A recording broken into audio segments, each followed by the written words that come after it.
হে মানুষ, তোমরা তোমাদের মালিককে ভয় করো, যিনি তোমাদের একটিমাত্র ব্যক্তি সত্তা থেকে সৃষ্টি করেছেন। অতঃপর তিনি তা থেকে তার জুড়ি পয়দা করেছেন। তাদের এই আদি জুড়ি থেকে তিনি বহু সংখ্যক নরনারী দুনিয়ায় ছড়িয়ে দিয়েছেন। হে মানুষ, তোমরা ভয় করো আল্লাহ তাআলাকে, যার পবিত্র নামে তোমরা একে অপরের কাছে অধিকার দাবি করো এবং সম্মান করো গর্ভধারিণী মাকে। অবশ্যই আল্লাহ তাআলা তোমাদের উপর তীক্ষ্ণ দৃষ্টি রাখেন। এতিমদের ধন সম্পদ তাদের কাছে দিয়ে দাও। তাদের ভালো জিনিসের সাথে নিজেদের খারাপ জিনিসের বদল করো না। তাদের সম্পদসমূহ কখনো নিজেদের মালের সাথে মিলিয়ে হজম করে নিও না, অবশ্যই তা জঘন্য পাপ।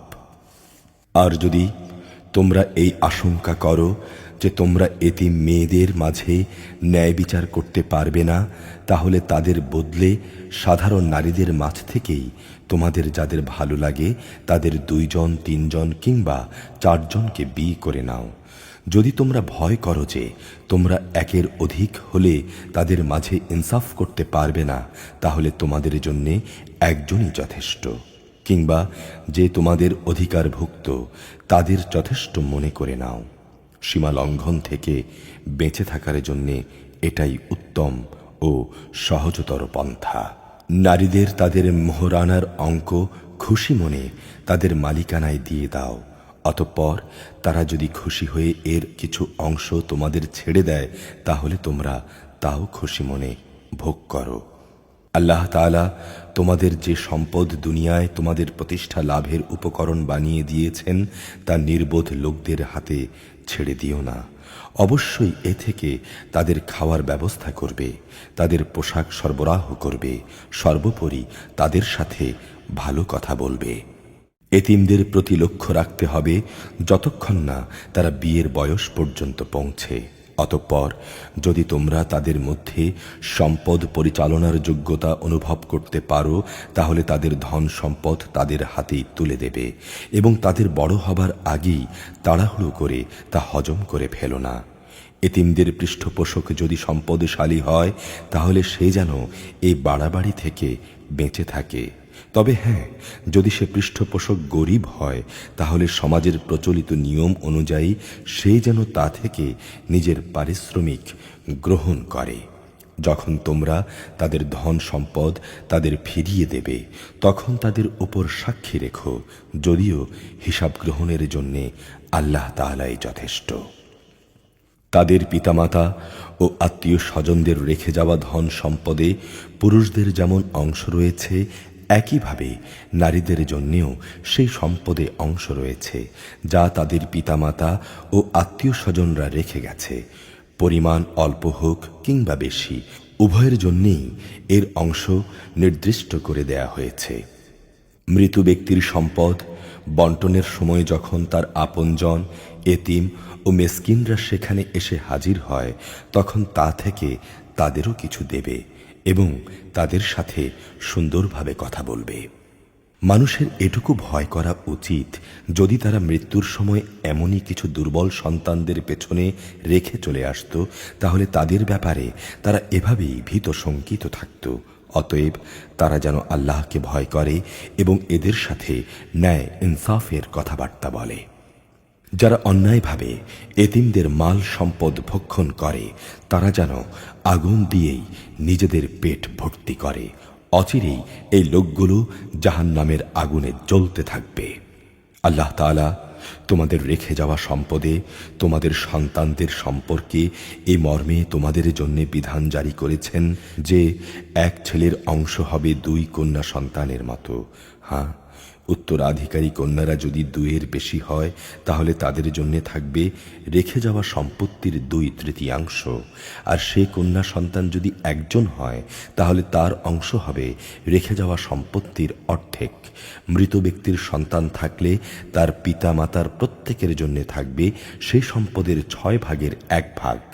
অপরদিকে মৃত ব্যক্তির যদি কোনো সন্তান না থাকে এবং পিতামাতাই যদি হয় তার একমাত্র উত্তরাধিকারী, তাহলে তার মায়ের অংশ হবে 1/3 যদি মৃত ব্যক্তির কোনো ভাই বোন বেঁচে থাকে তাহলে তার মায়ের অংশ হবে 6/1 মৃত্যুর আগে সে যে ওসিয়ত করে গেছে এবং তার রেখে যাওয়া ঋণ আদায় করে দেওয়ার পরই কিন্তু ভাগ বাটোয়ারা করতে হবে। তোমরা জানো না তোমাদের পিতামাতা ও তোমাদের সন্তান সন্ততির মধ্যে কে তোমাদের জন্য উপকারের দিক থেকে বেশি নিকটবর্তী। এ হচ্ছে আল্লাহর বিধান। অবশ্যই আল্লাহ তাআলা হচ্ছেন বিজ্ঞ পরম কুশলী। তোমাদের স্ত্রীদের রেখে যাওয়া সম্পত্তিতে তোমাদের অংশ হচ্ছে অর্ধেক যদি তাদের কোনো সন্তানাদি না থাকে, আর যদি তাদের সন্তান থাকে তাহলে সেই সম্পত্তিতে তোমাদের অংশ হবে 4/1 তারা যে ওসিয়ত করে গেছে কিংবা তাদের ঋণ পরিশোধ করার পরে কিন্তু তোমরা এই অংশ পাবে। তোমাদের স্ত্রীদের জন্য থাকবে তোমাদের রেখে যাওয়া সম্পত্তির 1/4 যদি তোমাদের কোনো সন্তান না থাকে। যদি তোমাদের সন্তান থাকে তাহলে তারা পাবে রেখে যাওয়া সম্পদের 8/1 মৃত্যুর আগে তোমরা যা ওসিয়ত করে যাবে কিংবা যে ঋণ তোমরা রেখে যাবে তা পরিশোধ করে দেওয়ার পরই এই অংশ তারা পাবে।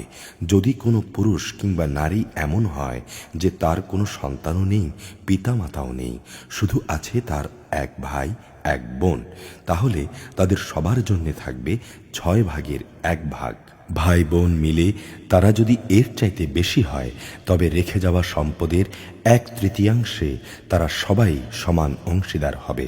অবশ্য এই সম্পত্তির উপর মৃত ব্যক্তির যা ওসিয়ত করা আছে কিংবা কোনো ঋণ পরিশোধের পরই এই ভাগাভাগি সম্পন্ন হবে।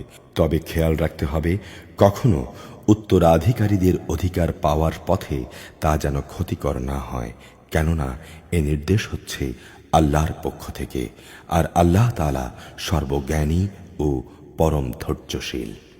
এগুলো হচ্ছে আল্লাহ তাআলার সীমারেখা। যে ব্যক্তি এর ভেতরে থেকে আল্লাহ ও তার রসুলের আনুগত্য করবে, আল্লাহ তাআলা তাকে এমন এক জান্নাতে প্রবেশ করাবেন যার তলদেশ দিয়ে ঝর্ণাধারা প্রবাহিত হবে। সেখানে তারা অনন্তকাল ধরে অবস্থান করবে। মূলত এ হচ্ছে এক মহা সাফল্য। অপরদিকে যে ব্যক্তি আল্লাহ তাআলা ও তার রসুলের নাফরমানি করবে এবং আল্লাহ তাআলার নির্ধারিত সীমারেখা লঙ্ঘন করবে, তিনি তাকে জ্বলন্ত আগুনে প্রবেশ করাবেন। সেখানে সে অনন্তকাল থাকবে। তার জন্য রয়েছে অপমানকর শাস্তি। তোমাদের নারীদের মধ্যে যারা ব্যভিচারে দুষ্কর্মে অভিযুক্ত হয়ে আসবে, তাদের বিচারের উপর তোমরা নিজেদের মধ্য থেকে 4 জন সাক্ষী জোগাড় করবে। অতঃপর সে 4 জন লোক যদি ইতিবাচক সাক্ষ্য প্রদান করে তাহলে সে নারীদের তোমরা ঘরের ভেতর অবরুদ্ধ করে রাখবে যতদিন না মৃত্যু এসে তাদের জীবনের সমাপ্তি ঘটিয়ে দেয়, অথবা আল্লাহ তাআলা তাদের জন্য অন্য কোনো ব্যবস্থা করেন। আর তোমাদের মধ্যে যে 2 জন নরনারী এই ব্যভিচারে কাজ করবে তাদের 2 জনকেই তোমরা শাস্তি দেবে। হ্যাঁ, তারা যদি তওবা করে এবং নিজেদের সংশোধন করে নেয় তাহলে তাদের শাস্তি দেয়া থেকে তোমরা সরে দাঁড়াও। অবশ্যই আল্লাহ তাআলা তওবা কবুলকারী এবং পরম দয়ালু। আল্লাহ তাআলার ওপর শুধু তাদের তওবাই কবুলযোগ্য হবে যারা অজ্ঞতার সাথে গুনার কাজ করে, অতঃপর জানা মাত্রই তারা দ্রুত তা থেকে ফিরে আসে। মূলত এরাই হচ্ছে সেসব লোক যাদের উপর আল্লাহ তাআলা দয়া পরবশ হন, আর আল্লাহ তাআলাই হচ্ছেন সর্ববিষয়ে জ্ঞানী কুশলী। আর তাদের জন্যে কোনো তওবা নেই যারা আজীবন শুধু গুনার কাজই করে। এভাবেই একদিন তাদের কারো দুয়ারে যখন মৃত্যু এসে হাজির হয় তখন সে বলে, হে আল্লাহ, আমি এখন তওবা করলাম। তাদের জন্যেও কোনো তওবা নয়। যারা কাফের অবস্থায় ইহলীলা সাঙ্গ করল, এরাই হচ্ছে সেসব লোক যাদের জন্যে আমি কঠিন যন্ত্রণাদায়ক আযাবের ব্যবস্থা করে রেখেছি। হে মানুষ, তোমরা যারা ঈমান এনেছ, তোমাদের জন্যে কখনো জোর করে বিধবা নারীদের উত্তরাধিকারের পণ্য বানানো বৈধ নয়। বিয়ের সময় মোহর হিসেবে যা তোমরা তাদের দিয়েছ তার কোনো অংশ তাদের কাছ থেকে নিয়ে নেয়ার জন্য তোমরা তাদের আটক করে রেখো না, যতক্ষণ পর্যন্ত তারা প্রকাশ্য কোনো ব্যভিচারের অভিযুক্ত না হয়ে আসে। তাদের সাথে সৎভাবে জীবন যাপন করো। তোমরা যদি তাদের পছন্দ নাও করো, মনে রেখো এমনও তো হতে পারে যা কিছু তোমরা পছন্দ করো না তার মধ্যেই আল্লাহ তাআলা তোমাদের জন্যে অফুরন্ত কল্যাণ নিহিত রেখে দিয়েছেন। আর যদি তোমরা এক স্ত্রীর জায়গায় আরেক স্ত্রী গ্রহণ করার সংকল্প করেই নাও, তাহলে মোহর হিসেবে সে বিপুল পরিমাণ সোনাদানা তোমরা দিয়েছ, তার কোনো অংশ তোমরা তার কাছ থেকে ফেরত নিও না। তোমরা কি মিথ্যা অপবাদ দিয়ে ও সুস্পষ্ট পাপাচার করে তা ফেরত নিতে চাচ্ছ? তোমরা মোহরানার সেই অংশটুকু ফেরত নেবেই বা কি করে? অথচ বিভিন্নভাবে তোমরা তো একে অপরের স্বাদ গ্রহণ করেছ।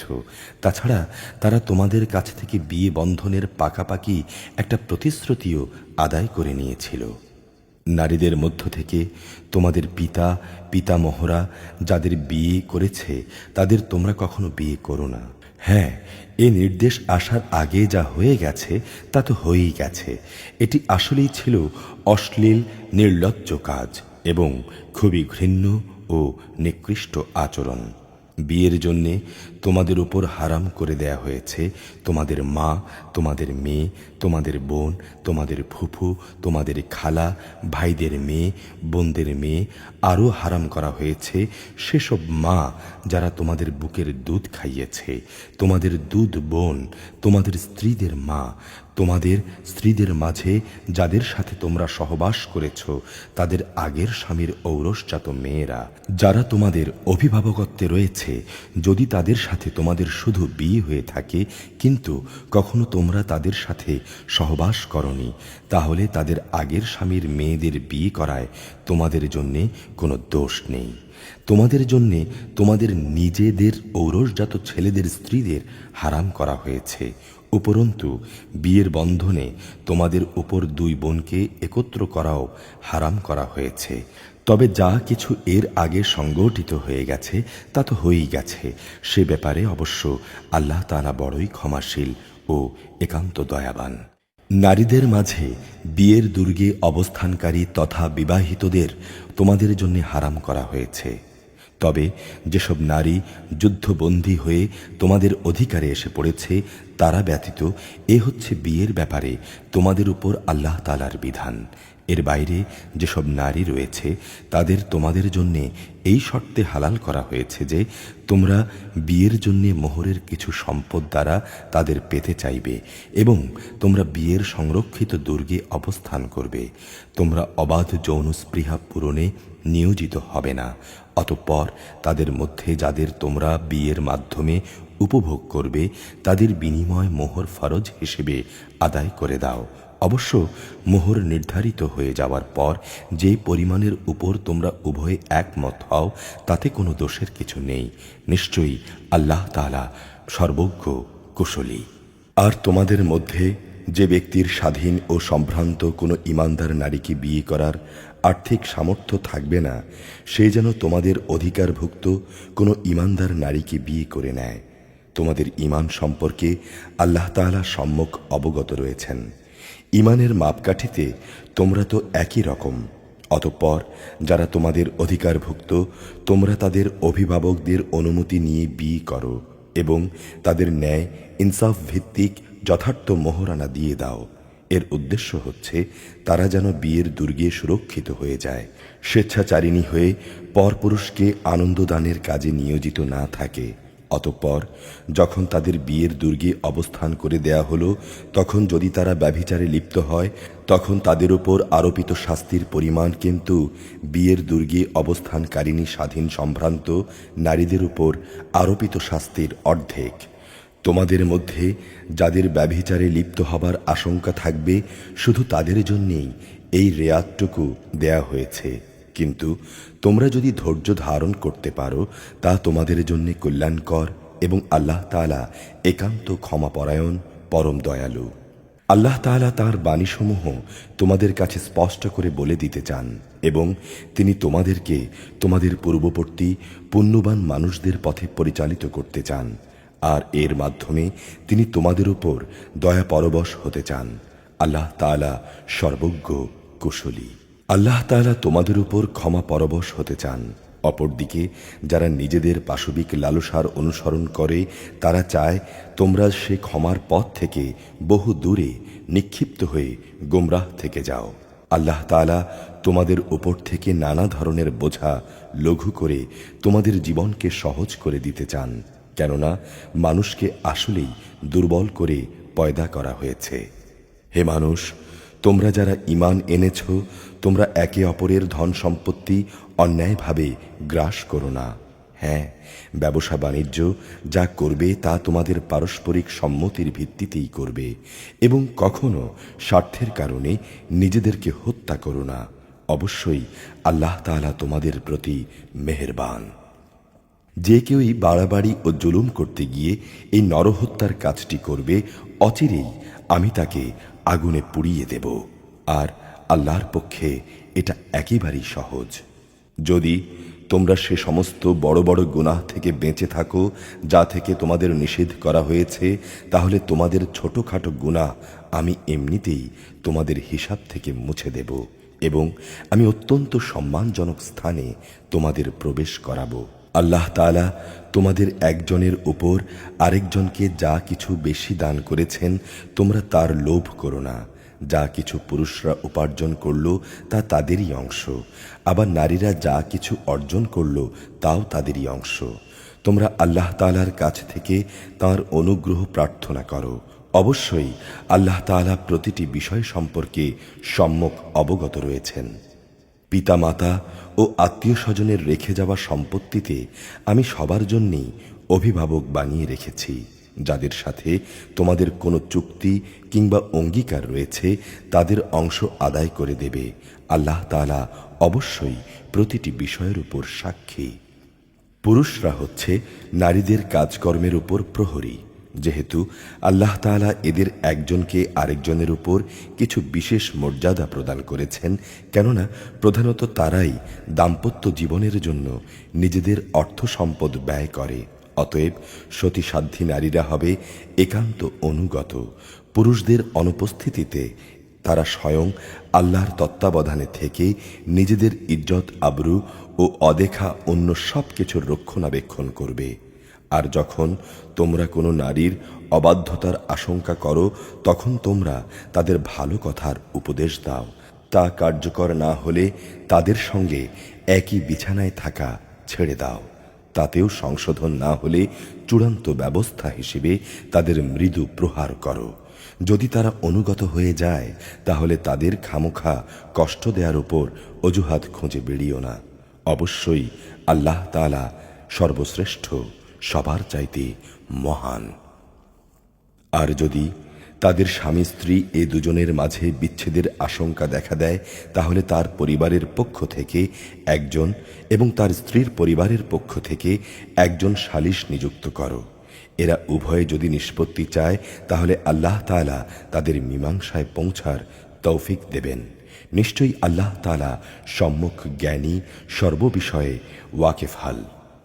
তোমরা এক আল্লাহ তাআলার ইবাদত করো, কোনো কিছুকেই তার সঙ্গে অংশীদার বানিও না, এবং পিতামাতার সঙ্গে ভালো ব্যবহার করো।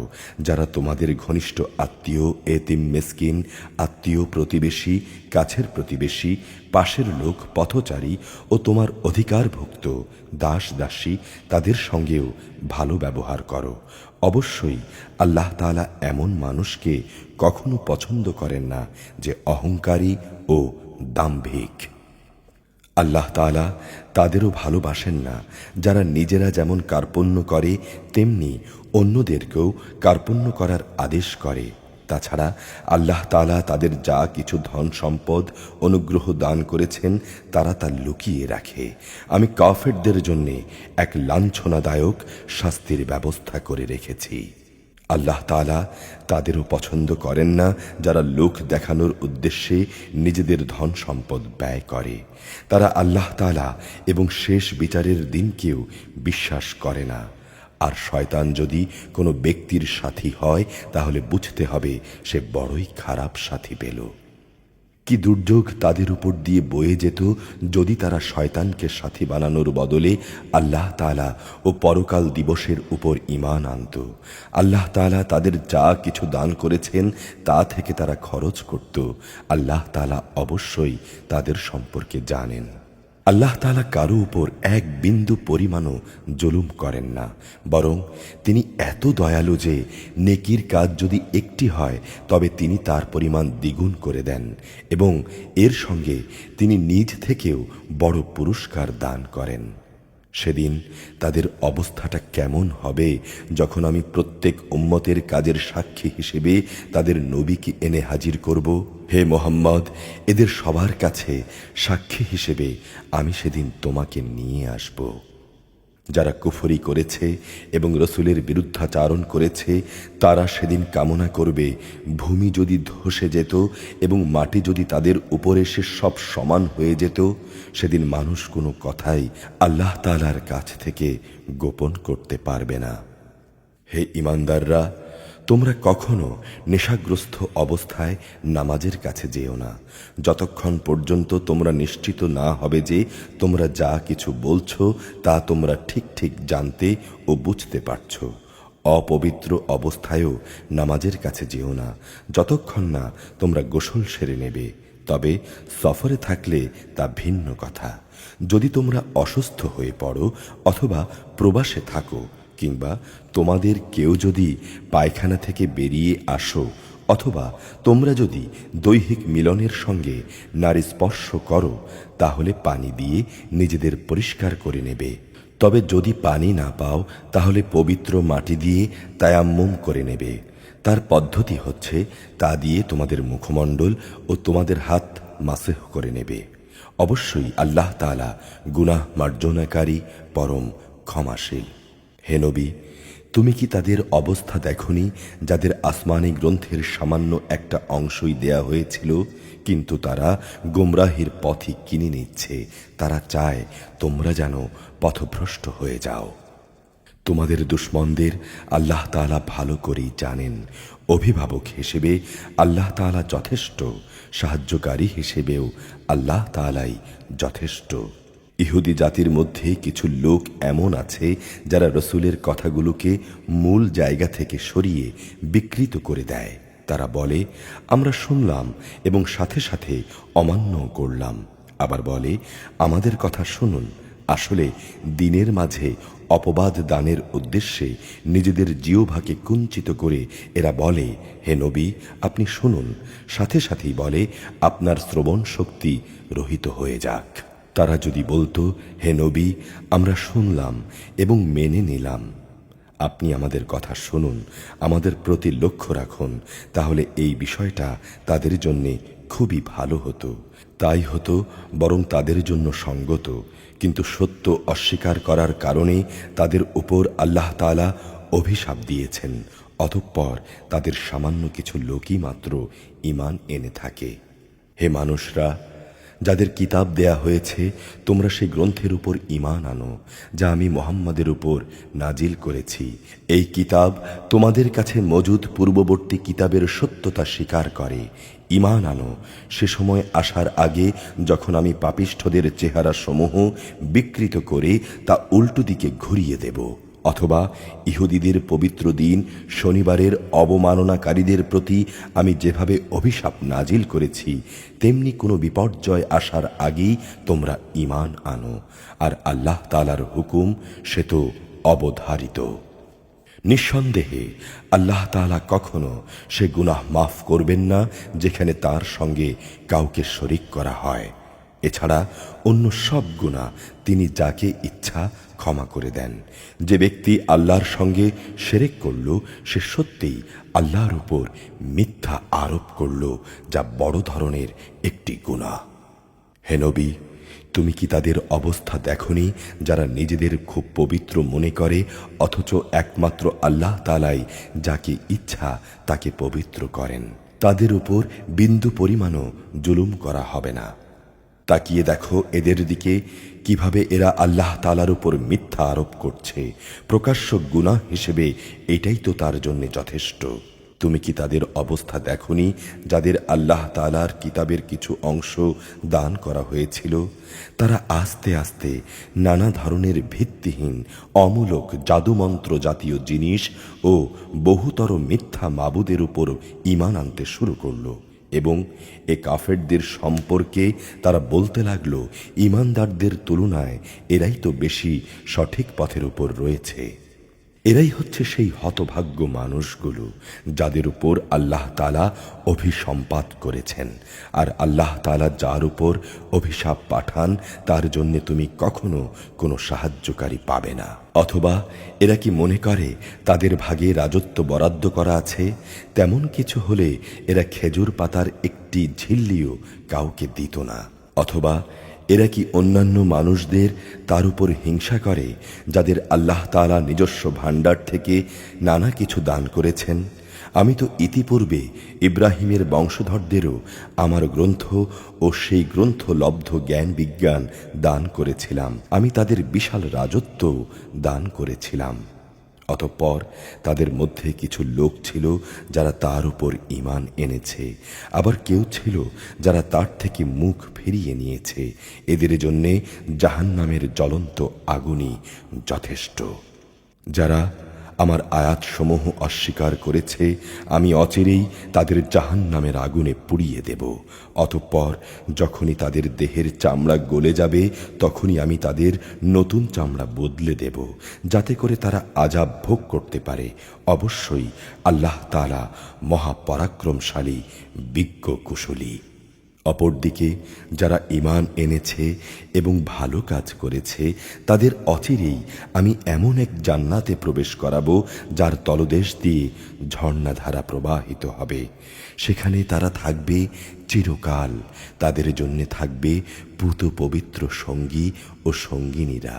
সর্বোপরি আমি তাদের এক চিরস্নিগ্ধ ছায়ায় প্রবেশ করিয়ে দেব। অবশ্যই আল্লাহ তাআলা তোমাদের নির্দেশ দিচ্ছেন, তোমরা আমানতসমূহ তাদের যথার্থ মালিকের কাছে সোপর্দ করে দেবে। আর যখন মানুষের মাঝে কোনো কিছুর ব্যাপারে তোমরা বিচার ফয়সালা করো, তখন তা ন্যায় ও ইনসাফের ভিত্তিতে করবে। আল্লাহ তাআলা তার মাধ্যমে তোমাদের যা কিছু উপদেশ দেন তা সত্যি সুন্দর। অবশ্যই আল্লাহ তাআলা সব কিছু দেখেন এবং শোনেন। হে ঈমানদার মানুষরা, তোমরা আল্লাহর আনুগত্য করো তাঁর রসুলের এবং সেসব লোকদের যারা তোমাদের মাঝে দায়িত্বপ্রাপ্ত। অতঃপর কোনো ব্যাপারে তোমরা যদি একে অপরের সঙ্গে মতবিরোধ করো, তাহলে সে বিষয়টি ফয়সালার জন্য আল্লাহ তাআলা ও তাঁর রসুলের দিকে ফিরিয়ে নিয়ে যাও। যদি তোমরা আল্লাহর উপর এবং শেষ বিচার দিনের উপর ঈমান এনে থাকো, তাহলে এই পদ্ধতিই হচ্ছে বিরোধ মীমাংসার সর্বোৎকৃষ্ট উপায় এবং পরিণামের দিক থেকেও এটি হচ্ছে উত্তম পন্থা। হে নবী, তুমি কি তাদের অবস্থা দেখনি, যারা মনে করে তারা সে বিষয়ের উপর ঈমান এনেছে যা তোমাদের কাছে পাঠানো হয়েছে এবং তার উপরও ঈমান এনেছে যা তোমাদের আগে নাজিল করা হয়েছে? কিন্তু বিচার ফয়সালার সময় আমার কিতাবের বদলে এরা মিথ্যা মাবুদদের কাছ থেকেই ফয়সালা পেতে চায়। অথচ এদের নির্দেশ দেয়া হয়েছিল তারা যেন এই মিথ্যা মাবুদদের অস্বীকার করে। আসলেই শয়তান এদের সত্য থেকে অনেক দূরে সরিয়ে নিতে চায়। এদের যখন বলা হয় আল্লাহ তাআলা তার রসুলের উপর যা কিছু নাজিল করেছেন তোমরা তার দিকে ফিরে এসো, তখন তুমি মুনাফিকদের দেখবে এরা তোমার কাছ থেকে মুখ ফিরিয়ে দূরে সরে যাচ্ছে। অতঃপর তাদের কৃতকর্মের কারণে যখন তাদের উপর কোনো বিপদ মুসিবত এসে পড়ে, তখন এদের অবস্থাটা কি হয়? তারা তখন সবাই তোমার কাছে ছুটে আসে এবং আল্লাহর নামে কসম করে, আমরা তো কল্যাণ ও সম্প্রীতি ছাড়া আর কিছুই চাইনি। এরা হচ্ছে সেসব লোক যাদের মনের ভেতরে কি অভিসন্ধি আছে তা আল্লাহ তাআলা জানেন। তাই তুমি এদের এড়িয়ে চলো, তুমি এদের ভালো উপদেশ দাও এবং তাদের এমন সব কথা বলো যা তাদের অন্তরে পৌঁছে যায়। আমি যখনই জনপদে কোনো রসুল পাঠিয়েছি তাকে এজন্যই পাঠিয়েছি যে আল্লাহর নির্দেশ অনুযায়ী তার আনুগত্য করা হবে। ভালো হতো এরা যখনই নিজেদের উপর কোনো জুলুম করবে তখনই তারা তোমার কাছে ছুটে আসবে এবং নিজেদের কৃতকর্মের জন্যে আল্লাহ তাআলার কাছে ক্ষমা প্রার্থনা করবে এবং রসুলও তাদের জন্যে ক্ষমা চাইবে। তাহলে তারা অবশ্যই আল্লাহকে পরম ক্ষমাশীল ও অতীব দয়ালু হিসেবে দেখতে পেত। হে নবী, তোমার মালিকের শপথ, এরা কিছুতেই ঈমানদার হতে পারবে না যতক্ষণ না তারা তাদের যাবতীয় মতবিরোধের ফয়সালায় তোমাকে শর্তহীন বিচারক মেনে নেবে। অতঃপর তুমি যা ফয়সালা করবে সে ব্যাপারে তাদের মনে কোনো দ্বিধাদ্বন্দ্ব থাকবে না এবং তোমার সিদ্ধান্ত তারা সর্বান্তকরণে মেনে নেবে। আমি যদি তাদের উপর এই আদেশ জারি করতাম যে তোমরা নিজেদের জীবন বিসর্জন দাও অথবা তোমরা নিজেদের ভিটে মাটি ছেড়ে বের হয়ে যাও, তাহলে তাদের মধ্যে সামান্য সংখ্যক মানুষই তা করত। যেসব উপদেশ তাদের দেয়া হয়েছে তা যদি তারা মেনে চলত তবে তা তাদের জন্যে অবশ্যই কল্যাণকর হতো এবং তাদের মানসিক স্থিরতা এতে করে মজবুত হতো। এমতাবস্থায় আমিও আমার পক্ষ থেকে তাদের বড় ধরনের পুরস্কার দিতাম। উপরন্তু আমি তাদের সরল পথও দেখিয়ে দিতাম। যারা আল্লাহ তাআলা ও তার রসুলের আনুগত্য করে তারা শেষ বিচারের দিন সেসব পুণ্যবান মানুষদের সঙ্গে থাকবে যাদের ওপর আল্লাহ তাআলা নিয়ামত বর্ষণ করেছেন। এরা হচ্ছে সকল নবী আরও যারা নবুয়তের সত্যতা স্বীকার করেছে, আল্লাহর পথে জীবন উৎসর্গকারী শহীদ ও অন্যান্য নেককার মানুষ। সাথী হিসেবে এরা সত্যি উত্তম। এটা মানুষদের প্রতি আল্লাহ তাআলার বিরাট অনুগ্রহ। কোনো কিছু জানার জন্যে আল্লাহ তাআলাই যথেষ্ট। হে ঈমানদাররা, শত্রুর মোকাবেলায় তোমরা তোমাদের প্রতিরক্ষা ও প্রস্তুতি অব্যাহত রাখো। দলে দলে বিভক্ত হয়ে কিংবা সবাই একসঙ্গে শত্রুর মোকাবেলা করো। অবশ্যই তোমাদের মধ্যে এমন মুনাফিক লোক থাকবে যে যুদ্ধের ব্যাপারে গড়িমসি করবে। তোমাদের উপর কোনো বিপদ মুসিবত এলে সে বলবে, আল্লাহ তাআলা আমার উপর বড় অনুগ্রহ করেছেন, কেননা আমি সে সময় তাদের সঙ্গে ছিলাম না। আর যদি তোমাদের উপর আল্লাহ তাআলার পক্ষ থেকে বিজয়ের অনুগ্রহ আসে তখন সে এমন সম্পর্কবিহীনভাবে কথা বলে যেন তার সঙ্গে তোমাদের কোনো রকম বন্ধুত্বই ছিল না। সে তখন বলে, কতই না ভালো হতো যদি আমি তাদের সাথে থাকতাম, তাহলে আজ আমিও অনেক বড় সফলতা অর্জন করতে পারতাম। যেসব মানুষ পরকালের বিনিময়ে এই পার্থিব জীবনকে বিক্রি করে দিয়েছে, মানুষের উচিত আল্লাহ তাআলার পথে তাদের বিরুদ্ধে লড়াই করা। যে আল্লাহর পথে লড়াই করবে সে এই পথে নিহত হবে কিংবা সে বিজয় লাভ করবে। উভয় অবস্থায় আমি তাকে বিরাট পুরস্কার দেব। তোমাদের একই হয়েছে, তোমরা আল্লাহর পথে সেসব অসহায় নরনারী ও দুস্থ শিশু সন্তানদের বাঁচাবার জন্যে লড়াই করো না, যারা এই বলে ফরিয়াদ করছে, হে আমাদের রব, জালেমদের এই জনপদ থেকে তুমি আমাদের বের করে নাও, অতঃপর তুমি আমাদের জন্যে তোমার কাছ থেকে একজন অভিভাবক বানিয়ে দাও, তোমার কাছ থেকে আমাদের জন্য একজন সাহায্যকারী বানিয়ে দাও। যারা ঈমান এনেছে তারা সর্বদা আল্লাহর পথে যুদ্ধ করে, আর যারা আল্লাহ তাআলাকে অস্বীকার করেছে তারা লড়াই করে মিথ্যা মাবুদদের পথে। অতএব তোমরা যুদ্ধ করো শয়তান ও তার চেলা চামুন্ডাদের বিরুদ্ধে। অবশ্যই শয়তানের ষড়যন্ত্র একান্ত দুর্বল। হে নবী, তুমি কি তাদের দিকে তাকিয়ে দেখনি যাদের প্রথম দিকে যখন বলা হয়েছিল তোমরা আপাতত লড়াই থেকে নিজেদের হাত গুটিয়ে রাখো, এখন শুধু নামাজ প্রতিষ্ঠা করো এবং জাকাত প্রদান করো, তখন তারা লড়াই করার জন্যে অস্থির হয়ে পড়েছিল। অথচ যখন সত্যি সত্যিই তাদের উপরে লড়াইয়ের হুকুম নাজিল করা হলো, তখন এদের একদল লোক তো প্রতিপক্ষের মানুষদের এমনভাবে ভয় করতে শুরু করলো যেমনি ভয় শুধু আল্লাহ তাআলা কি করা উচিত, কিংবা তার চাইতেও বেশি ভয়। তারা বলল, হে আমাদের রব, তুমি আমাদের উপর যুদ্ধের হুকুম এত তাড়াতাড়ি জারি করতে গেলে কেন? কত ভালো হতো যদি তুমি আমাদের আরো কিছুটা অবকাশ দিতে। হে নবী, তুমি বলো, দুনিয়ার এই ভোগ সামগ্রী অত্যন্ত সামান্য। যে ব্যক্তি আল্লাহ তাআলাকে ভয় করে তার জন্যে পরকাল অনেক উত্তম, আর সেই পরকালে তোমাদের উপর কণামাত্র জুলুম করা হবে না। তোমরা যেখানেই থাকো মৃত্যু তোমাদের নাগাল পাবেই। তোমরা যদি কোনো মজবুত দুর্গেও থাকো সেখানেও মৃত্যু এসে হাজির হবে। এদের অবস্থা হচ্ছে, যখন কোনো কল্যাণ তাদের স্পর্শ করে তখন তারা বলে, হ্যাঁ, এ তো আল্লাহর পক্ষ থেকেই এসেছে। অপরদিকে যখন কোনো ক্ষতি ও অকল্যাণ তাদের স্পর্শ করে তখন তারা বলে, এসব তোমার কাছ থেকেই এসেছে। তুমি তাদের বলে দাও, কল্যাণ অকল্যাণ সবকিছুই আল্লাহর পক্ষ থেকে আসে। এ জাতির হয়েছে কি, এরা মনে হয় কথাটি বুঝতেই চায় না। যে কল্যাণই তুমি লাভ করো না কেন, মনে রেখো তা আল্লাহর পক্ষ থেকেই আসে। আর যেটুকু অকল্যাণ তোমার উপর আসে তা আসে তোমার নিজের কাছ থেকে।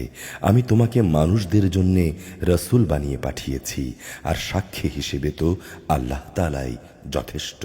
যে ব্যক্তি রসুলের আনুগত্য করে সে যেন আল্লাহরই আনুগত্য করে, আর যে ব্যক্তি এই আনুগত্য থেকে মুখ ফিরিয়ে নেয়, মনে রেখো তাদের উপর আমি তোমাকে প্রহরী বানিয়ে পাঠাইনি। তারা বলে, আমরা তোমার আনুগত্য স্বীকার করি, কিন্তু তারা যখন তোমার কাছ থেকে দূরে সরে যায় তখন তাদের একদল লোক রাতের বেলায় একত্রিত হয়ে ঠিক তুমি যা বলো তার বিরুদ্ধেই সলা পরামর্শ করে। তারা রাতের বেলায় যা সলা পরামর্শ করে আল্লাহ তাআলা সেসব কর্মকাণ্ডগুলো লিখে রাখছেন। অতএব তুমি এদের এড়িয়ে চলো এবং শুধু আল্লাহ তাআলার উপরই ভরসা রাখো। অভিভাবক হিসেবে তো আল্লাহ তাআলাই যথেষ্ট।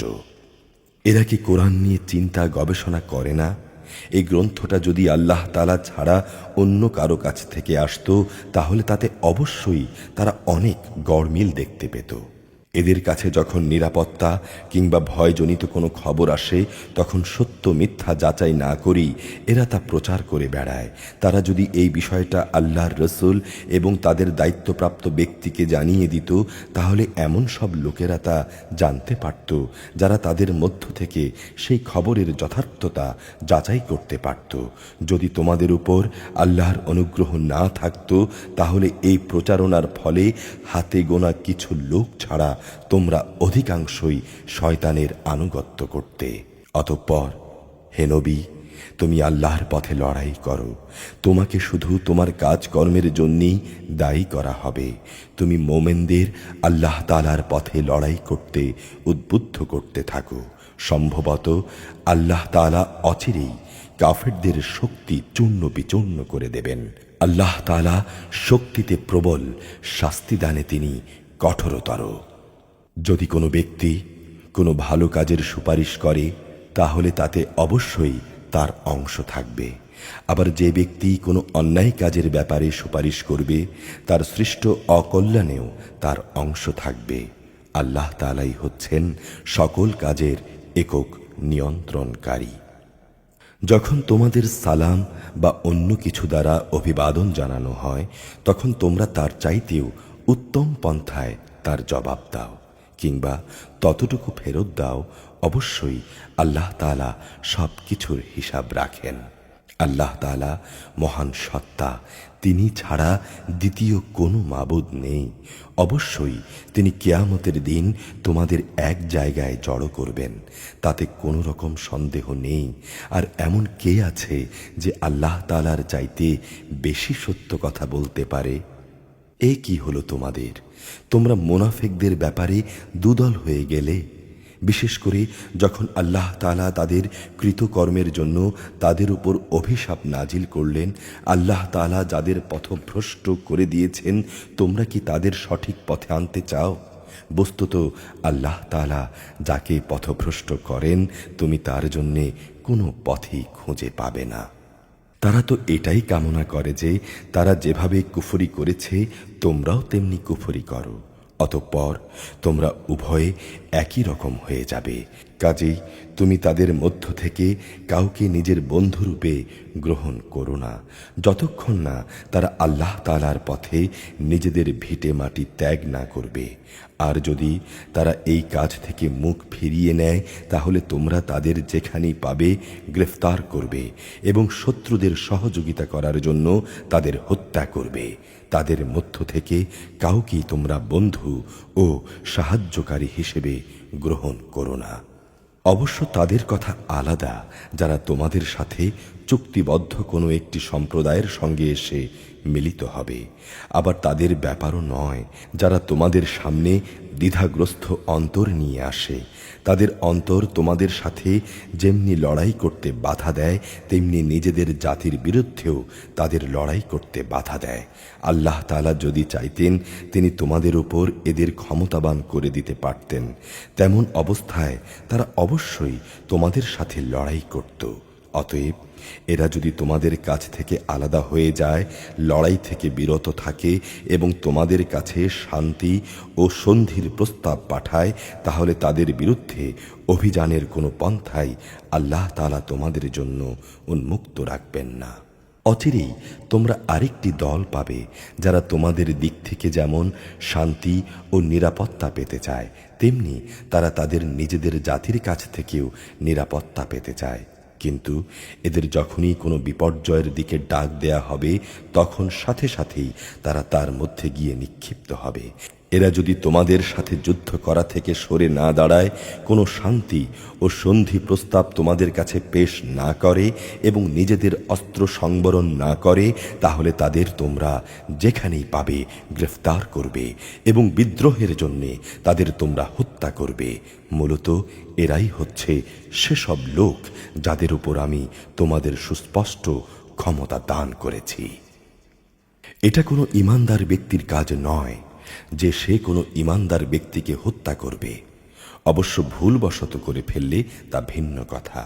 যদি কোনো ঈমানদার ব্যক্তি আরেকজন ঈমানদার ব্যক্তিকে ভুল করে হত্যা করে তাহলে বিনিময় হিসেবে সে একজন দাস মুক্ত করে দেবে এবং নিহত ব্যক্তির পরিবার পরিজনকে তার রক্তের মূল্য পরিশোধ করে দেবে। তবে নিহত ব্যক্তির লোকেরা যদি রক্ত মূল্য মাফ করে দেয় তবে তা আলাদা। এই নিহত ঈমানদার ব্যক্তি যদি এমন কোনো জাতির বা গোত্রের লোক হয় যারা তোমাদের শত্রু এবং সে নিহত ব্যক্তি মোমেন হয়, তাহলে তার বিনিময় হবে একজন মোমেন দাসের মুক্তি। অপরদিকে সে নিহত ব্যক্তি যদি এমন এক সম্প্রদায়ের কেউ হয়ে থাকে যাদের সাথে তোমাদের কোনো সন্ধি চুক্তি বলবৎ রয়েছে, তবে তার রক্তের মূল্য আদায় করার সাথে একজন ঈমানদার দাসের মুক্তিও অপরিহার্য। যে ব্যক্তি মুক্ত করার জন্যে কোনো দাস পাবে না তার বিধান হচ্ছে ক্রমাগত 2 মাসের রোজা রাখা। এটা হচ্ছে আল্লাহ তাআলার পক্ষ থেকে এই গুনার তাওবা। আল্লাহ তাআলা সর্বজ্ঞ কুশলী। যে ব্যক্তি ইচ্ছাকৃতভাবে কোনো ঈমানদার ব্যক্তিকে হত্যা করবে তার শাস্তি হচ্ছে জাহান্নাম। সেখানে সে অনন্তকাল থাকবে। আল্লাহ তাআলা তার উপর ভীষণ রুষ্ট হন। তাকে তিনি লানত দেন। তিনি তার জন্য যন্ত্রণাদায়ক আযাব প্রস্তুত করে রেখেছেন। হে ঈমানদার ব্যক্তিরা, তোমরা যখন আল্লাহ তাআলার পথে জিহাদের রাস্তায় বের হবে তখন সব কিছু যাচাই বাছাই করবে। কোনো ব্যক্তি যখন তোমাদের সামনে শান্তি ও সন্ধির প্রস্তাব পেশ করে তখন তোমরা বলো না যে তুমি ঈমানদার নও, তোমরা তো বৈষয়িক জীবনের স্বার্থ সন্ধান করো। আল্লাহ তাআলার কাছে অনায়াস লভ্য সম্পদ প্রচুর রয়েছে, তোমরাও আগে এমনই ছিলে।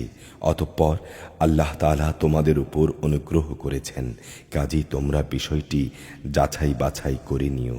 তোমরা যা কিছুই করো আল্লাহ তাআলা অবশ্যই সেই ব্যাপারে সম্যক অবগত রয়েছেন। মোমেনদের মাঝে যারা কোনো রকম শারীরিক অক্ষমতা না থাকা সত্ত্বেও ঘরে বসে থেকেছে আর যারা নিজেদের জান ও মাল দিয়ে আল্লাহ তাআলার পথে জিহাদে অবতীর্ণ হয়েছে, এরা উভয়ে কখনো সমান নয়। ঘরে বসে থাকা লোকদের তুলনায় ময়দানের মুজাহিদদের, যারা নিজেদের জানমাল দিয়ে আল্লাহ তাআলার পথে জিহাদ করেছে, আল্লাহ তাআলা তাদের উঁচু মর্যাদা দান করেছেন। ময়দানের জিহাদ তখনও ফরজ ঘোষিত না হওয়ায় এদের সবার জন্যই আল্লাহ তাআলা উত্তম পুরস্কারের ওয়াদা করেছেন। তবে আল্লাহ তাআলা ঘরে বসে থাকা লোকদের উপর সংগ্রামরত ময়দানের মুজাহিদদের উৎকৃষ্ট বিনিময় দান করেছেন। এই মর্যাদাসমূহ স্বয়ং আল্লাহ তাআলার পক্ষ থেকেই। এর সঙ্গে রয়েছে তার ক্ষমা ও দয়া। আল্লাহ তাআলা বড় ক্ষমাশীল ও অতীব দয়ালু। যারা নিজেদের উপর জুলুম করেছে, ফেরেশতারা তাদের মৌতের সময় যখন তাদের জিজ্ঞেস করবে, বলো তো সেখানে তোমরা কিভাবে ছিলে, তারা বলবে, আমরা দুনিয়ায় দুর্বল অক্ষম ছিলাম। ফেরেশতারা বলবে, কেন? তোমাদের জন্যে আল্লাহর এই জমিন কি প্রশস্ত ছিল না? তোমরা ইচ্ছা করলে হিজরত করে সেখানে চলে যেতে পারতে। আসলে এরা হচ্ছে সেসব লোক যাদের আবাসস্থল জাহান্নাম, আর তা খুবই নিকৃষ্ট আবাস। তবে সেসব পুরুষ, নারী ও শিশু সন্তান যাদের হিজরত করার শক্তি ছিল না, কোথাও যাওয়ার কোনো উপকরণ ছিল না, তাদের কথা আলাদা। এরা হচ্ছে সেসব লোক আল্লাহ তাআলা সম্ভবত যাদের গুনাহসমূহ মাফ করে দেবেন। অবশ্যই আল্লাহ তাআলা গুনাহমোচনকারী ও পরম ক্ষমাশীল। আর যে কেউই আল্লাহ তাআলার পথে হিজরত করবে, সে আল্লাহ তাআলার জমিনে প্রশস্ততা ও অগণিত ধন সম্পদ পেয়ে যাবে। যখন কোনো ব্যক্তি আল্লাহ তাআলা ও তার রসুলের উদ্দেশ্যে হিজরত করার জন্য নিজ বাড়ি থেকে বের হয়, অতঃপর এমত অবস্থায় মৃত্যু এসে তাকে গ্রাস করে নেয়, তাহলে তার অপূর্ণ হিজরতের পুরস্কার দেওয়ার দায়িত্ব আল্লাহ তাআলার উপর। আল্লাহ তাআলা বড় ক্ষমাশীল, বড় দয়ালু। তোমরা যখন সফরে বের হবে, তখন তোমরা যদি তোমাদের নামাজ কসর করে নাও, তাতে তোমাদের উপর কোনোই দোষ নেই। তোমাদের যদি এই আশঙ্কা থাকে যে কাফেররা নামাজের সময় আক্রমণ করে তোমাদের বিপদগ্রস্ত করে ফেলবে, তাহলে তোমরা সতর্ক থেকো। নিঃসন্দেহে কাফেররা হচ্ছে তোমাদের প্রকাশ্যতম দুশমন। হে নবী, তুমি যখন মুসলমানদের মাঝে অবস্থান করবে এবং যুদ্ধাবস্থায় যখন তুমি তাদের ইমামতির জন্য নামাজে দাঁড়াবে, তখন যেন তাদের একদল লোক তোমার সাথে নামাজে দাঁড়ায় এবং তারা যেন তাদের অস্ত্র সাথে নিয়ে সতর্ক রাখে। অতঃপর তারা যখন নামাজের সেজদা সম্পন্ন করে নেবে, তখন তারা তোমাদের পেছনে থাকবে। দ্বিতীয় দল, যারা তখনও নামাজ পড়েনি, তারা তোমার সাথে এসে নামাজ আদায় করবে। কিন্তু সর্বাবস্থায় তারা যেন সতর্কতা অবলম্বন করে এবং সশস্ত্র অবস্থায় থাকে, কারণ কাফেররা তো এই সুযোগটুকুই চায়। যদি তোমরা তোমাদের মালসামানা ও অস্ত্রশস্ত্র সম্পর্কে একটু অসাবধান হয়ে যাও, যাতে করে তারা তোমাদের উপর আকস্মিকভাবে ঝাঁপিয়ে পড়তে পারে, অবশ্য অতিরিক্ত বৃষ্টিবাদলের জন্য যদি তোমাদের কষ্ট হয় কিংবা শারীরিকভাবে তোমরা যদি অসুস্থ হও, তাহলে কিছুক্ষণের জন্য তোমরা অস্ত্র রেখে দিতে পারো। অস্ত্র রেখে দিলেও তোমরা কিন্তু নিজেদের সাবধানতা বজায় রাখবে। অবশ্যই আল্লাহ তাআলা কাফিরদের জন্য এক অপমানকর আযাব নির্দিষ্ট করে রেখেছেন। অতঃপর তোমরা যখন নামাজ শেষ করে নেবে, তখন দাঁড়িয়ে, বসে এবং তোমাদের শোয়া অবস্থায় আল্লাহ তাআলাকে স্মরণ করতে থাকবে। এরপর যখন তোমরা পুরোপুরি স্বস্তি বোধ করবে, তখন যথারীতি নামাজ আদায় করবে। অবশ্যই নামাজ ঈমানদারদের উপর সুনির্দিষ্ট সময়ের সাথেই ফরজ করা হয়েছে। কোনো শত্রু দলের পেছনে ধাওয়া করার সময় তোমরা বিন্দুমাত্র মনোবল হারিও না। তোমরা যদি কষ্ট পেয়ে থাকো, তাহলে জেনে রেখো তারাও তো তোমাদের মতো কষ্ট পাচ্ছে, ঠিক যেমনিভাবে তোমরা কষ্ট পাচ্ছ। কিন্তু তোমরা আল্লাহ তাআলার কাছ থেকে যে জান্নাত আশা করো, তারা তো সেটা করে না। আল্লাহ তাআলা সর্বজ্ঞ, কুশলী।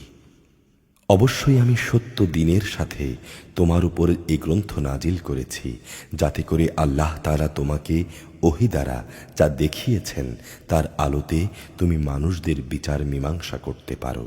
মীমাংসার সময় তুমি কখনো বিশ্বাসঘাতকদের পক্ষে তর্ক করো না। তুমি আল্লাহ তাআলার কাছে ক্ষমা প্রার্থনা করো।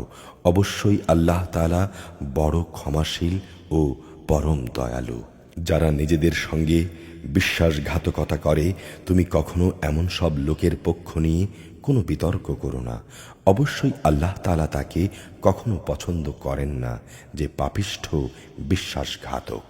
এরা মানুষদের কাছ থেকে নিজেদের কর্ম লুকিয়ে রাখতে চায়, যদিও আল্লাহ তাআলার কাছ থেকে তারা কিছুই লুকোতে পারবে না। তারা যখন রাতের অন্ধকারে এমন সব বিষয়ে সলা পরামর্শ করে যেসব কথা ও কাজ আল্লাহ তাআলা পছন্দ করেন না, তখনও তিনি তাদের সাথেই থাকেন। এরা যা কিছু করে তা আল্লাহ তাআলা পুরোপুরি পরিবেষ্টন করে আছেন। হ্যাঁ, এরাই হচ্ছে সেসব লোক দুনিয়ার জীবনে সঠিক জ্ঞানের অভাবে তোমরা যাদের পক্ষে কথা বলেছ, কিন্তু কিয়ামতের দিনে আল্লাহ তাআলার সামনে কে তাদের পক্ষে কথা বলবে, কিংবা কে তাদের উপর সেদিন অভিভাবক হবে? যে ব্যক্তি গুনাহর কাজ করে অথবা গুনাহ করে, নিজের উপর জুলুম করে, সে আল্লাহ তাআলার কাছে ক্ষমা প্রার্থনা করে, তখন সে আল্লাহ তাআলাকে পরম ক্ষমাশীল ও অতীব দয়ালু হিসেবে পাবে। যে ব্যক্তি কোনো গুনাহর কাজ করে সে এর দ্বারা নিজেই নিজের ক্ষতি সাধন করে। আল্লাহ তাআলা সবকিছুই জানেন, তিনি কুশলী। যে ব্যক্তি একটি অন্যায় কিংবা পাপ কাজ করে কিন্তু সে দোষ চাপিয়ে দিল একজন নির্দোষ ব্যক্তির উপর, এ কাজের ফলে সে প্রকারান্তরে সাংঘাতিক একটা অপবাদ ও জঘন্য গুনাহর বোঝা নিজের ঘাড়ে উঠিয়ে নিল। যদি তোমার উপর আল্লাহ তাআলার অনুগ্রহ ও দয়া না থাকত, তাহলে এদের একদল লোক তো তোমাকে প্রায় ভুল পথে পরিচালিত করেই ফেলেছিল। যদিও তারা এই আচরণ দিয়ে তাদের নিজেদের ছাড়া অন্য কাউকেই পথভ্রষ্ট করতে পারছিল না। অবশ্য তাদের এই প্রতারণামূলক কাজ দ্বারা তারা তোমার কোনোই ক্ষতি সাধন করতে সক্ষম হতো না, কারণ আল্লাহ তাআলা তাঁর গ্রন্থ ও সেই গ্রন্থলব্ধ কলাকৌশল তোমার উপর নাজিল করেছেন এবং তিনি তোমাকে এমন সব কিছুর জ্ঞান শিক্ষা দিয়েছেন যা কখনো তোমার জানা ছিল না। আসলেই তোমার উপর আল্লাহ তাআলার অনুগ্রহ ছিল অনেক বড়। এদের অধিকাংশ গোপন সলা পরামর্শের ভেতরেই কোনো কল্যাণ নিহিত নেই। তবে যদি কেউ এর দ্বারা কাউকে কোনো দান, খয়রাত, সৎকাজ ও অন্য মানুষের মাঝে সংশোধন কর্মসূচির আদেশ দেয় তা ভিন্ন কথা। আর আল্লাহ তাআলার সন্তুষ্টি অর্জনের লক্ষ্যে যদি কেউ এসব কাজ করে, তাহলে অতি শীঘ্রই আমি তাকে মহাপুরস্কার দেব। আবার যে ব্যক্তি তার কাছে প্রকৃত হেদায়েত স্পষ্ট হয়ে যাবার পর রসুলের বিরুদ্ধাচারণ করবে এবং ঈমানদারদের পথ ছেড়ে বেঈমান লোকদের অন্য ধরনের নিয়ম নীতির অনুসরণ করবে, তাকে আমি সেদিকেই ধাবিত করব যেদিকে সে ধাবিত হয়েছে। এর শাস্তি হিসেবে তাকে আমি জাহান্নামের আগুনে পুড়িয়ে দেব, আর তা কত নিকৃষ্ট আবাসস্থল। আল্লাহ তাআলা এই বিষয়টি কখনো ক্ষমা করবেন না যে তার সাথে কোনো কিছুকে শরীক করা হবে। এছাড়া অন্য সকল গুনাহ তিনি যাকে ইচ্ছা করেন তাকে ক্ষমা করে দেবেন। যে ব্যক্তি আল্লাহ তাআলার সাথে কাউকে শরীক করল, সে চরমভাবে গোমরাহ হয়ে গেল। আল্লাহকে ছাড়া এরা যদি কাউকে ডাকবে কোনো নিকৃষ্ট দেবীকে কিংবা কোনো বিদ্রোহী শয়তানকে। যে এভাবে ডাকে তাকে আল্লাহ তাআলা অভিশাপ দিয়েছেন, কারণ সে আল্লাহকে চ্যালেঞ্জ দিয়ে বলেছিল, আমি তোমার বান্দাদের এক অংশকে নিজের দলে শামিল করেই ছাড়ব। শয়তান আরও বলেছিল, আমি অবশ্যই তাদের গোমরাহ করে দেব, আমি অবশ্যই তাদের হৃদয়ে নানা প্রকারের মিথ্যা কামনা বাসনা জাগিয়ে তুলব এবং আমি তাদের নির্দেশ দেব যেন তারা কুসংস্কারে লিপ্ত হয়ে জন্তু জানোয়ারের কান ছিদ্র করে। আমি তাদের আরও নির্দেশ দেব তারা যেন আল্লাহ তাআলার সৃষ্টিকে বিকৃত করে দেয়। মূলত যে ব্যক্তি এই কাজ করে, আল্লাহ তাআলার বদলে শয়তানকে নিজের পৃষ্ঠপোষক বানিয়ে নেবে। সে এক সুস্পষ্ট ক্ষতি ও লোকসানের সম্মুখীন হবে। শয়তান তাদের নানা প্রতিশ্রুতি দেয়, তাদের সামনে মিথ্যা বাসনার মায়াজাল সৃষ্টি করে। আর শয়তান যা প্রতিশ্রুতি দেয় তা তো প্রতারণা ছাড়া আর কিছুই নয়। এরাই হচ্ছে সেসব হতভাগ্য ব্যক্তি যাদের আবাসস্থল হচ্ছে জাহান্নাম, যার আযাব থেকে মুক্তির কোনো পন্থাই সেদিন তারা খুঁজে পাবে না। অপরদিকে যারা শয়তানের প্রতিশ্রুতি উপেক্ষা করে আল্লাহ তাআলার উপর ঈমান আনবে এবং ভালো কাজ করবে, তাদের আমি অচিরেই এমন এক জান্নাতে প্রবেশ করাবো যার তলদেশ দিয়ে ঝর্ণাধারা বইতে থাকবে। তারা সেখানে অনন্তকাল অবস্থান করবে। আল্লাহর ওয়াদা সত্য, আর আল্লাহর চাইতে বেশি সত্য কথা কে বলতে পারে? কারো ভালো মন্দ যেমন তোমাদের খেয়াল খুশির সাথে জড়িত নয়, তেমনি তা আহলে কিতাবদের খেয়াল খুশির সাথেও সম্পৃক্ত নয়। আসল কথা হচ্ছে, যে ব্যক্তি কোনো গুনাহর কাজ করবে তাকে তার প্রতিফল দেয়া হবে, আর সে ব্যক্তি সেদিন আল্লাহ তাআলা ছাড়া অন্য কাউকেই তার পৃষ্ঠপোষক ও সাহায্যকারী হিসেবে পাবে না। পক্ষান্তরে যে ব্যক্তি কোনো ভালো কাজ করবে, নর কিংবা নারী, সে যদি ঈমানদার অবস্থায় তা সম্পাদন করে, তাহলে সে এবং তার মতো অন্য সব লোক জান্নাতে প্রবেশ করবে। সেদিন তাদের উপর বিন্দু মাত্র অবিচার করা হবে না। তার চাইতে উত্তম জীবন বিধান আর কার হতে পারে যে আল্লাহ তাআলার সামনে মাথা নত করে? মূলত সেই হচ্ছে নিষ্ঠাবান ব্যক্তি। তদুপরি সে ইব্রাহিমের আদর্শেরও অনুসরণ করে, আর আল্লাহ তাআলা ইব্রাহিমকে স্বীয় বন্ধুরূপে গ্রহণ করেছেন। আসমান ও জমিনে যা কিছু আছে তার সব কিছুই আল্লাহ তাআলার জন্যে, আর আল্লাহ তাআলা তাঁর ক্ষমতা দিয়ে সব কিছুই পরিবেষ্টন করে আছেন। হে নবী, তারা তোমার কাছে নারীদের ব্যাপারে সিদ্ধান্ত জানতে চায়। তুমি বলো, আল্লাহ তাআলা তাদের ব্যাপারে তোমাদের জানিয়ে দিচ্ছেন, আর এই কিতাব থেকে যা কিছু তোমাদের উপর পঠিত হচ্ছে সেই এতিম নারীদের সম্পর্কিত বিষয় তিনি তাদের যেসব অধিকার দান করেছেন, যা তোমরা আদায় করতে চাও না, অথচ তোমরা তাদের বিয়ে ঠিকই করতে চাও। অসহায় শিশুদের ব্যাপারে তোমাদের বলা হচ্ছে, তোমরা যেন এতিমদের ব্যাপারে সুবিচার কায়েম করো। তোমরা যেটুকু ভালো কাজই করো, আল্লাহ তাআলা সেই সম্পর্কে সম্যকভাবে অবহিত রয়েছেন। যদি কোন স্ত্রীলোক তার স্বামীর কাছ থেকে দুর্ব্যবহার কিংবা অবজ্ঞার আশঙ্কা করে, তাহলে পারস্পরিক ভালোর জন্য তাদের উভয়ের মধ্যে আপোষ নিষ্পত্তি করে নিলে তাদের উপর এতে কোনো দোষ নেই, কারণ আপোষই হচ্ছে উত্তম। আসলে মানুষ লালসার দিকেই বেশি পরিমাণে ধাবিত হয়ে পড়ে, কিন্তু তোমরা যদি সততা ও তাকওয়া অবলম্বন করো তাহলে তাই তোমাদের জন্য ভালো। আল্লাহ তাআলা তোমাদের সব কর্মকাণ্ডই অবলোকন করছেন। তোমরা কখনো একাধিক স্ত্রীদের মাঝে ইনসাফ করতে পারবে না, যদিও মনে প্রাণে তোমরা তা চাইবে। তাই তাদের একজনের দিকে তুমি এমনভাবে ঝুঁকে পড়ো না, মনে হবে আরেকজনকে তুমি ঝুলন্ত অবস্থায় রেখে দিয়েছ। তোমরা যদি সংশোধন এবং তাকওয়া অবলম্বন করো তাহলে তুমি দেখবে আল্লাহ তাআলা অতি ক্ষমাশীল ও পরম দয়ালু। অতঃপর যদি তারা একে অপরের কাছ থেকে বিচ্ছিন্ন হয়ে যায়, তাহলে আল্লাহ তাআলা তার ভাণ্ডার থেকে দান করে তাদের সবাইকে পারস্পরিক মুখাপেক্ষিতা থেকে রেহাই দেবেন। আল্লাহ তাআলা প্রাচুর্যময় ও প্রশংসাভাজন। আসমান জমিনে যা কিছু আছে সবই আল্লাহ তাআলার জন্যে। তোমাদের আগেও যাদের কিতাব দেয়া হয়েছিল তাদের ও তোমাদের আমি এই নির্দেশ দিয়েছিলাম যেন তারা ও তোমরা আল্লাহ তাআলাকে ভয় করো। যদি তোমরা আল্লাহকে অস্বীকার করো তাহলে জেনে রেখো, আসমানে জমিনে যা কিছু আছে সব কিছুই আল্লাহ তাআলার জন্যে। আল্লাহ তাআলা কারোই মুখাপেক্ষী নন, সব প্রশংসা তাঁর। অবশ্যই আসমানে জমিনের সব কয়টি জিনিসের মালিকানা আল্লাহর। অভিভাবক হিসেবে আল্লাহ তাআলাই যথেষ্ট। হে মানুষ, তিনি চাইলে যে কোনো সময় জমিনের কর্তৃত্ব থেকে তোমাদের অপসারণ করে অন্য কোনো সম্প্রদায়কে এনে বসিয়ে দিতে পারেন।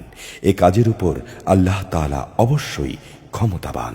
যে ব্যক্তি এই দুনিয়ার পুরস্কারটুকুই পেতে চায় তার জেনে রাখা উচিত আল্লাহ তাআলার কাছে তো ইহকাল পরকাল এই উভয় কালের পুরস্কারই রয়েছে। আল্লাহ তাআলা সব কিছু শোনেন এবং সব কিছু দেখেন। হে ঈমানদাররা, তোমরা ইনসাফের উপর দৃঢ়ভাবে কায়েম থেকো এবং আল্লাহ তাআলার জন্যে সত্যের সাক্ষী হয়ে যাও। যদি এই কাজটি তোমার নিজের পিতামাতার কিংবা নিজের আত্মীয় স্বজনের বিপক্ষেও আসে, তবুও তোমরা তা পালন করবে। সে ব্যক্তি ধনী হোক কিংবা গরিব হোক, মনে রাখবে তাদের উভয়ের চাইতে আল্লাহ তাআলার অধিকার অনেক বেশি।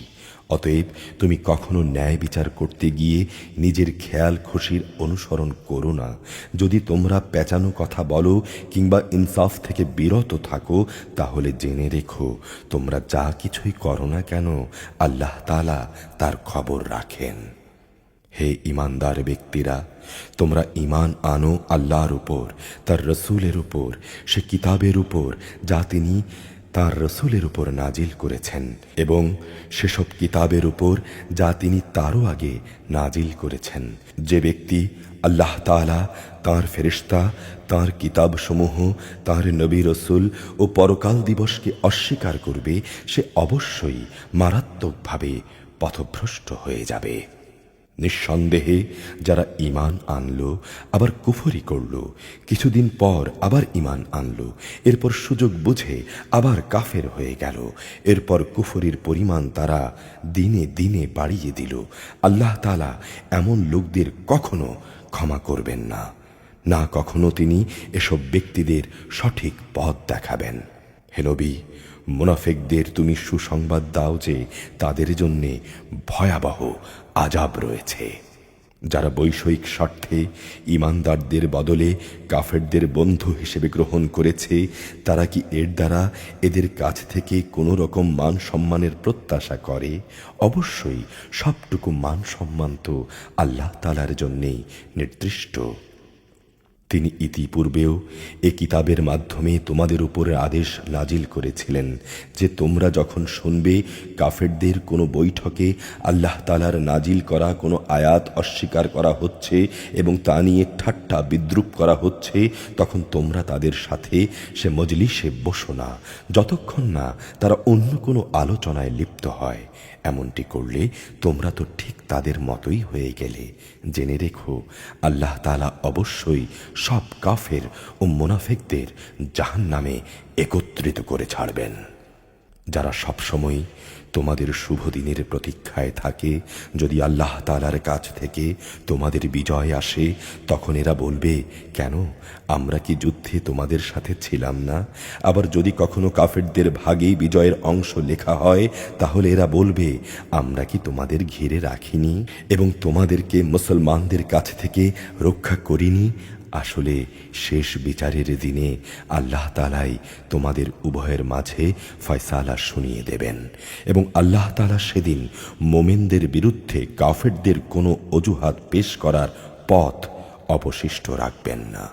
অবশ্যই মুনাফিকরা আল্লাহ তাআলাকে ধোঁকা দেয়।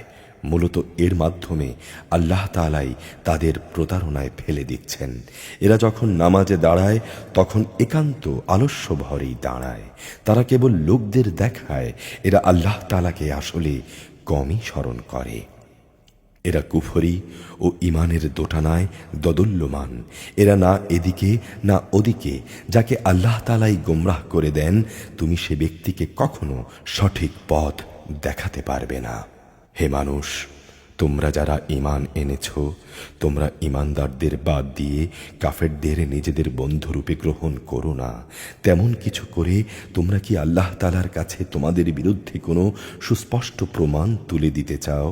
অবশ্যই মুনাফিকরা জাহান্নামের সর্বনিম্ন স্তরে অবস্থান করবে। তুমি সেদিন তাদের জন্য কোনো সাহায্যকারী খুঁজে পাবে না। তবে তাদের কথা আলাদা যারা তওবা করে এবং সে আলোকে নিজেদের সংশোধন করে নেয়, আল্লাহ তাআলার রশি শক্ত করে ধরে রাখে এবং একমাত্র আল্লাহ তাআলার উদ্দেশ্যেই তারা তাদের জীবন বিধানকে নিবেদন করে নেয়। এসব লোকেরা অবশ্যই সেদিন ঈমানদারদের সঙ্গে থাকবে, আর অচিরেই আল্লাহ তাআলা তার ঈমানদার বান্দাদের বড় ধরনের পুরস্কার দেবেন। তোমাদের শাস্তি দিয়ে আল্লাহ তাআলা কি করবেন যদি তোমরা তার কৃতজ্ঞতা আদায় করো এবং তার উপর ঈমান আনো? বস্তুত আল্লাহ তাআলাই হচ্ছেন সর্বোচ্চ পুরস্কার দাতা, সম্যক ওয়াকেফাল। আল্লাহ তাআলা প্রকাশ্যভাবে মন্দ বলা পছন্দ করেন না, তবে যে ব্যক্তির উপর অবিচার করা হয়েছে তার কথা আলাদা। আল্লাহ তাআলা সবকিছুই শোনেন এবং জানেন। ভালো কাজ তোমরা প্রকাশ করো কিংবা তা গোপন রাখো, অথবা কোনো মন্দ কাজের জন্যে যদি তোমরা কাউকে ক্ষমা করে দাও, তাহলে তোমরা দেখতে পাবে নিঃসন্দেহে আল্লাহ তাআলা অতি ক্ষমাশীল এবং প্রবল শক্তিমান। নিশ্চয়ই যারা আল্লাহ তাআলা ও তার রসুলদের অস্বীকার করে এবং আল্লাহ তাআলা ও রসুলদের মাঝে যারা পার্থক্য করতে চায়, তারা বলে আমরা রসুলদের কয়েকজনকে স্বীকার করি আবার কয়েকজনকে স্বীকার করি না। এর দ্বারা আসলে এরা নিজেদের জন্যে একটি মাঝামাঝি রাস্তা বের করে নিতে চায়। এরা হচ্ছে সত্যিকারের কাফের, আর আমি কাফেরদের জন্যে এক চরম লাঞ্ছনাদায়ক শাস্তি নির্দিষ্ট করে রেখেছি। অপরদিকে যারা আল্লাহ তাআলা ও তার রসুলদের উপর ঈমান এনেছে এবং তাদের একজনের সঙ্গে আরেকজনের কখনো কোনো রকম পার্থক্য করেনি, এরা হচ্ছে সেসব লোক যাদের তিনি অচিরেই অনেক পুরস্কার দান করবেন। আল্লাহ তাআলা অত্যন্ত ক্ষমাশীল, মহা দয়ালু। আহলে কিতাবের লোকেরা তোমার কাছে চায় তুমি যেন আসমান থেকে তাদের জন্য কোনো কিতাব নাজিল করার ব্যবস্থা করো। এরা কিন্তু মুসার কাছে এর চাইতেও বড় রকমের দাবি পেশ করেছিল। তারা বলেছিল, হে মুসা, তুমি স্বয়ং আল্লাহ তাআলাকেই আমাদের প্রকাশ্যভাবে দেখিয়ে দাও। অতঃপর তাদের এই সীমা লঙ্ঘনের জন্য তাদের উপর প্রচণ্ড বজ্রপাত নিপতিত হয়েছে এবং নবুয়াতের সুস্পষ্ট প্রমাণসমূহ তাদের কাছে আসার পরও তারা গো বাছুরকে উপাস্য হিসেবে গ্রহণ করেছে। তারপরেও আমি তাদের এই অপরাধটা ক্ষমা করে দিলাম এবং আমি মুসাকে স্পষ্ট প্রমাণসহ কিতাব দান করলাম। এদের কাছ থেকে আনুগত্যের প্রতিশ্রুতি আদায় করার জন্যে আমি তুর পাহাড়কে এদের উপর উঁচু করে ধরেছিলাম। আমি তাদের বলেছিলাম, নগরীর দরজা দিয়ে প্রবেশ করার সময় তোমরা একান্ত অনুগত হয়ে ঢুকবে। আমি তাদের বলেছিলাম, তোমরা শনিবারে মাছ ধরে আমার বিধানের সীমা লঙ্ঘন করো না। এ ব্যাপারে আমি তাদের কাছে থেকে শক্ত প্রতিশ্রুতিও আদায় করে নিয়েছিলাম। অতঃপর তাদের এই প্রতিশ্রুতি ভঙ্গ করা, আল্লাহর আয়াতসমূহকে তাদের অস্বীকার করা এবং অন্যায়ভাবে নবীদের তাদের হত্যা করা, তদুপরি তাদের এই কথা বলা যে আমাদের অন্তরসমূহ বাতিল চিন্তাধারায় আচ্ছাদিত হয়ে আছে, প্রকৃতপক্ষে তাদের কুফরির কারণে আল্লাহ তাআলা স্বয়ং তাদের দিলের উপর মোহর মেরে দিয়েছেন। অতঃপর এদের কম সংখ্যক লোকই ঈমান আনে। যেহেতু এরা আল্লাহকে অস্বীকার করতেই থাকল এবং এরা পুণ্যবতী মারিয়ামের উপরও জঘন্য অপবাদ আনল। উপরন্তু তাদের উক্তি যে আমরাই আল্লাহর রসুল মারিয়ামের পুত্র ঈসাকে হত্যা করেছি, আসলে তারা কখনোই তাকে হত্যা করেনি। তারা তাকে শূলবিদ্ধও করেনি। শুধু ধাঁধার কারণে তাদের কাছে এমনই একটা কিছু মনে হয়েছিল। সঠিক ঘটনা না জানার কারণে যারা তার ব্যাপারে মতবিরোধ করেছিল তারাও এতে করে সন্দেহে পড়ে গেল। আর এই ব্যাপারে তাদের অনুমানের অনুসরণ করা ছাড়া সঠিক কোনো জ্ঞানই ছিল না। তবে এটুকু নিশ্চিত, তারা তাকে হত্যা করেনি, বরং আল্লাহ তাআলাই তাকে তার নিজের কাছে তুলে নিয়েছেন। আল্লাহ তাআলা মহাপরাক্রমশালী ও মহাপ্রজ্ঞাময়। আহলে কিতাবদের মাঝে এমন একজনও থাকবে না যে ব্যক্তি তার মৃত্যুর আগে তার তিরোধান সম্পর্কে আল্লাহ তাআলার এই কথার উপর ঈমান আনবে না।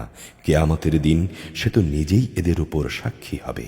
ইহুদিদের বাড়াবাড়ি ও সীমা লঙ্ঘনমূলক আচরণের জন্য এমন অনেক পবিত্র জিনিসও আমি তাদের জন্য হারাম করে দিয়েছিলাম, যেটা তাদের জন্য আগে হালাল ছিল।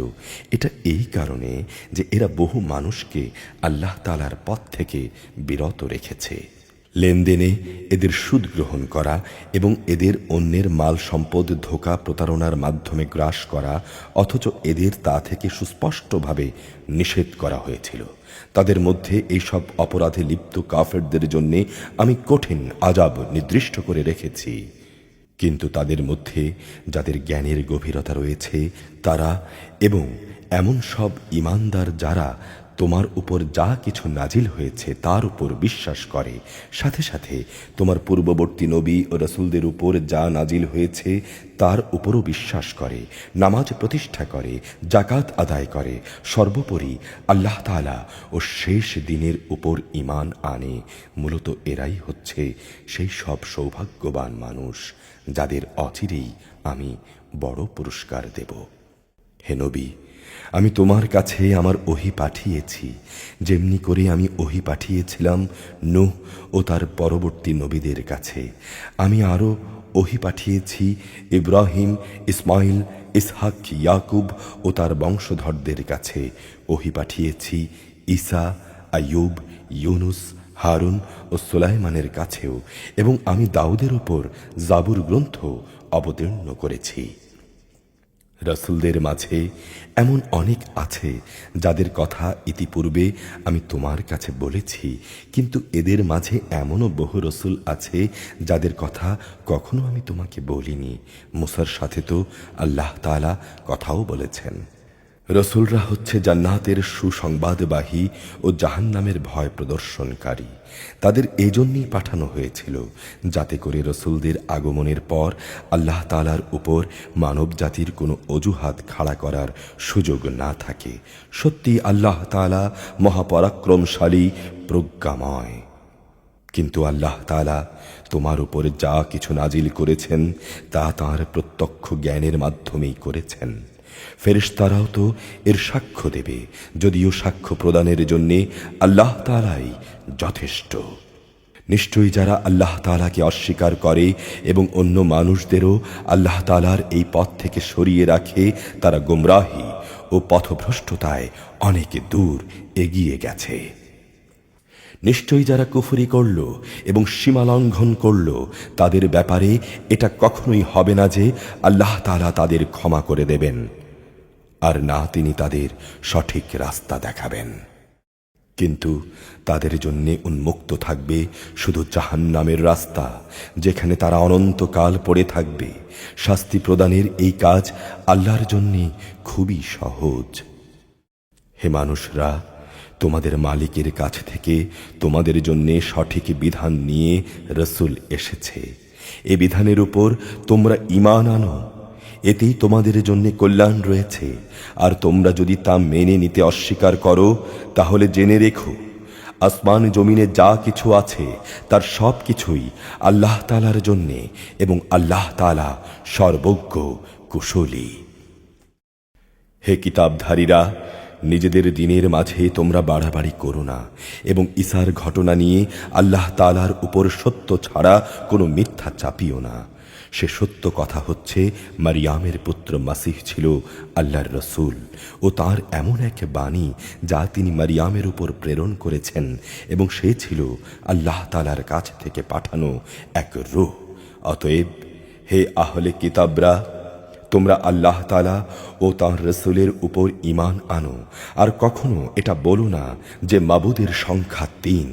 এ জঘন্য মিথ্যা থেকে তোমরা বেঁচে থেকো, এটাই তোমাদের জন্য উত্তম।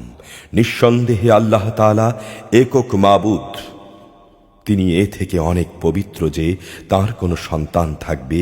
এ আকাশ ও ভূমণ্ডলের সবকিছুর মালিকানাই তাঁর, আর অভিভাবক হিসেবে আল্লাহ তাআলাই যথেষ্ট। ঈসা মাসিহ কখনো এতে নিজেকে হেয় মনে করেননি যে সে হবে আল্লাহ তাআলার বান্দা। ঘনিষ্ঠ ফেরেশতারাও একে লজ্জাকর মনে করেনি।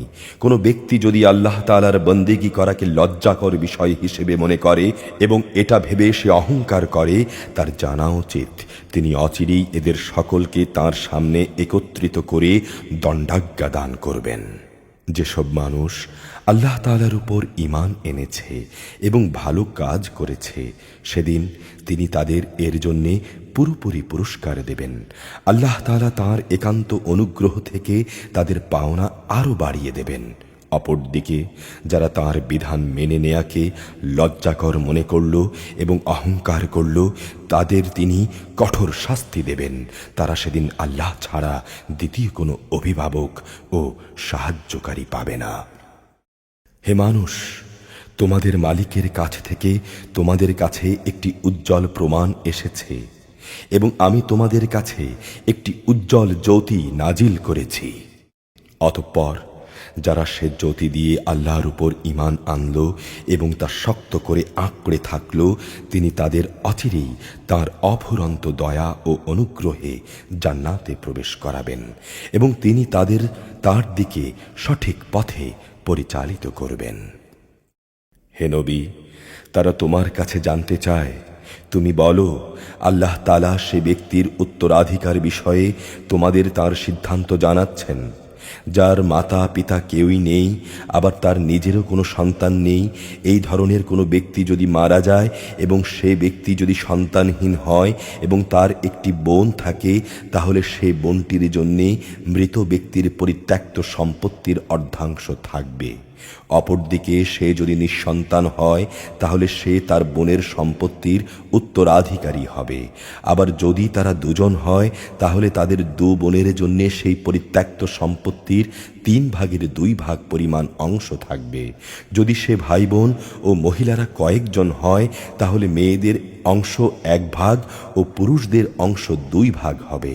আল্লাহ তাআলা উত্তরাধিকারের এই আইন সুস্পষ্টভাবে তোমাদের জন্য বলে দিয়েছেন, যাতে করে মানুষের উদ্ভাবিত বন্টন পদ্ধতিতে তোমরা বিভ্রান্ত হয়ে না পড়ো।